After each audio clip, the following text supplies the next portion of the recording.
Hello મિત્રો, કેમ છો? મજામાં? જય શ્રી કૃષ્ણ. મિત્રો, પાર્ટ 2 આવી ગયો છે આપણી ટ્રીપનો. 3 ભાઈબંધ દોસ્તાર અમે નીકળ્યા છીએ ફરવા માટે, પણ કઈ ઠેકાણા નથી કે ક્યાં જાવું. તુલસીશ્યામથી દર્શન કરી લીધા છે, એટલે હવે આગળ જઈને નક્કી કરશું કે કઈ બાજુ જાય. પણ જ્યાં જાશું ત્યાં મોજ જ છે, આપને આનંદ જ છે. એટલે વિડીયો પૂરો જોજો, સ્કીપ ના કરતા. બાકી ગ્રીનરી એકદમ સરસ છે, રસ્તો સરસ છે, એટલે ગાડી હાંકવામાં મજા આવે છે. વરસાદ આવી જાય ને એટલે એકદમ આનંદ જ છે. તો વિડીયો પૂરો જોજો, સ્કીપ ના કરતા. જણાવશું તમને કે અમે ક્યાં આવ્યા છીએ, શું છે એ બધું. બરાબર, તો વિડીયોના અંત સુધી બન્યા રહેજો. મિત્રો, રસ્તામાં અમે વિચાર્યું હતું કે દીવ જઈને બીચ ઉપર બેસશું, પણ શું છે એવું કે અહીં આવીને ખબર પડી છે કે બીચ બંધ છે. એટલે અહીંથી જાય છે આપણે ઇન્ડિયન નેવીની એક INS કુકરી શીપ મૂકેલી છે મ્યુઝિયમ માટે. તો એ જોવા માટે તમે વિડીયો પૂરો જોજો, મજા આવશે શીપ જોવાની. તો મિત્રો, આ છે INS કુકરી P49. ખૂબ જ મોટી શીપ છે, બહારથી જોતા નાની લાગશે, અંદર એન્ટ્રી કરશો એટલે એકદમ મોટી શીપ છે. આ શીપ પેલા મિત્રો વિશાખાપટ્ટનમ હતી અને ત્યાંથી પછી અત્યારે દીવ રાખવામાં આવી છે, એક મ્યુઝિયમ તરીકે એને ખુલ્લી મૂકવામાં આવી છે. તો આપણી પાસે મોકો છે તો જોઈ લેજો, કેમ કે જે યુદ્ધ જહાજ હોય ઇન્ડિયન નેવીનું એમાં આપણે અંદર જવાની મનાઈ હોય છે, પણ આ એક મ્યુઝિયમ તરીકે ખુલ્લું મૂક્યું છે તો મોકો છે તો જોઈ લેજો. જે કોઈ લોકો દીવ જતા હોય તો એકવાર જરા આ શીપની મુલાકાત લેજો, મજા આવશે. 100 રૂપિયા એન્ટ્રી ફી છે. આખી અંદરનો વ્યૂ છે, એકદમ મોટી છે.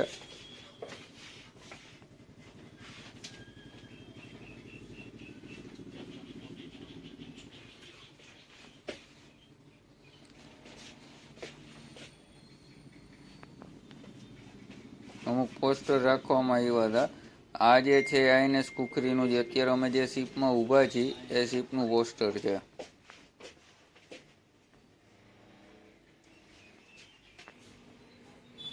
શીપની મેન લોબી છે, અહીંથી તમારી એન્ટ્રી થશે. આગળ ઘણા રૂમ છે, ક્રૂ મેમ્બરના રૂમ છે. જો આ રૂમ છે. અમુક રૂમ નાની સાઈઝના છે, અમુક મોટા છે. અંદર ડબલ બેડ છે, ટેબલ છે, કબોર્ડ છે, ચેર છે.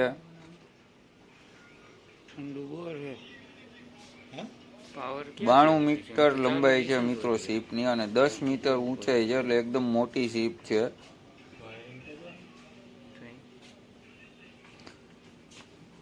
જે કોઈ લોકો દીવ આવતા હોય તો કુકરીની મુલાકાત એકવાર જરૂર લેજો. 100 રૂપિયા ટિકિટ છે, પણ મજા આવશે. અંદર ફોટોગ્રાફી કરવાની પણ છૂટ છે, એટલે તમે ફોટોગ્રાફી પણ કરી શકશો. જો આ નેક્સ્ટ રૂમ છે ક્રૂ મેમ્બરનો, આમાં પણ સેમ એજ છે, ડબલ બેડ છે, કબોર્ડ છે, ચેર છે.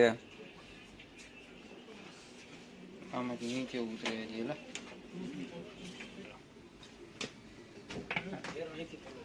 આ કિચન છે, કિચન પણ એકદમ મોટું છે. તો વિડીયો મિત્રો પૂરો જોજો, આખી શીપ તમને વિડીયોમાં જોવા મળશે, સ્કીપ ના કરતા. અને જો કોઈ લોકો દીવ જતા હોય તો એકવાર મુલાકાત લેજો, મજા આવશે.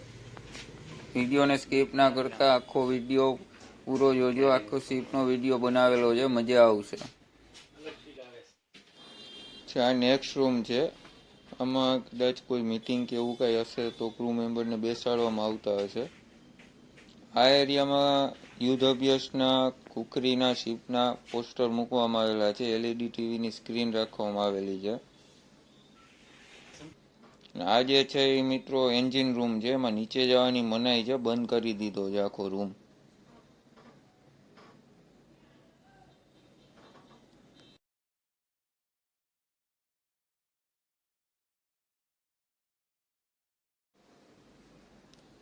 તો ફરી એક મોટો રૂમ છે.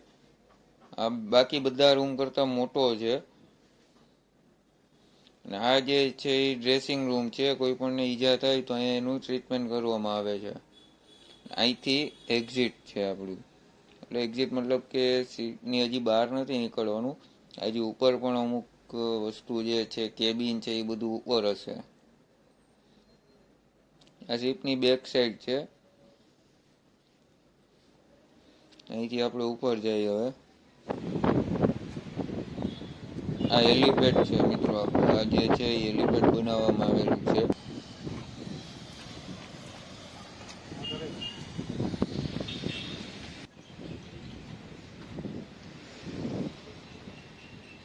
બંને સાઈડ ગન રાખવામાં આવેલી છે ફાયરિંગ માટે. જો સામેથી કોઈ દુશ્મન શિપ ઉપર ક્રૂ મેમ્બર ઉપર ફાયરિંગ કરે તો અહીંથી તેને વળતો જવાબ આપવા માટેની ગન મૂકવામાં આવેલી છે.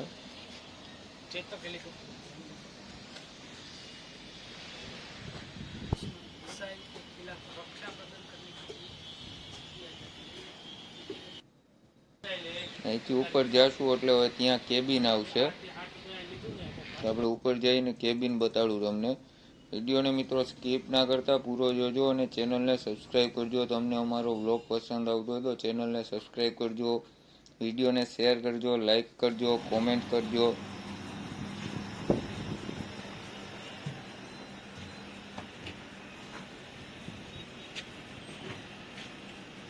આ છે એનો કેબિનનો એરિયો છે,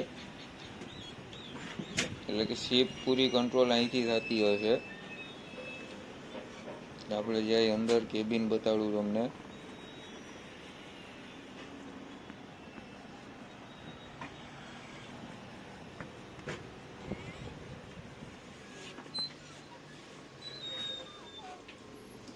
જો અહીંથી એન્ટ્રી છે કેબિનમાં જવા માટેની. આ કેબિન છે, ખૂબ જ મોટી કેબિન છે.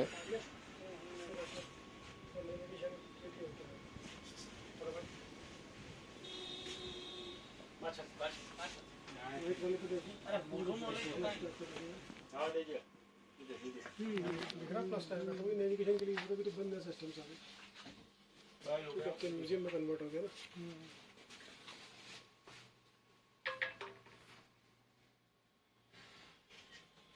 दिख रहा उसके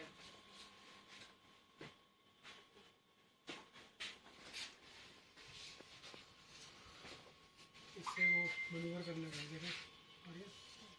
इसको रोटेट करो, रोटेशन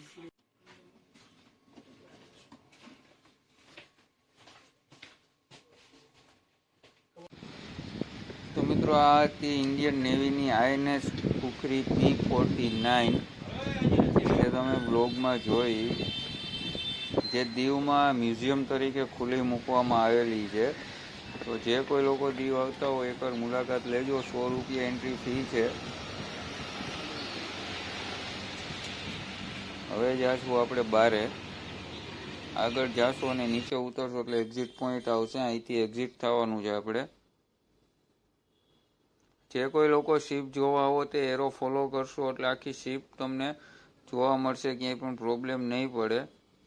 તો ખૂબ જ મજા આવી. જો તમને અમારો આજનો વ્લોગ પસંદ આવ્યો હોય તો વિડીયોને શેર કરજો, લાઈક કરજો, ચેનલને સબસ્ક્રાઈબ કરજો. તો મળીએ નેક્સ્ટ વ્લોગમાં. ત્યાં સુધી આવજો. બાય, જય શ્રી કૃષ્ણ.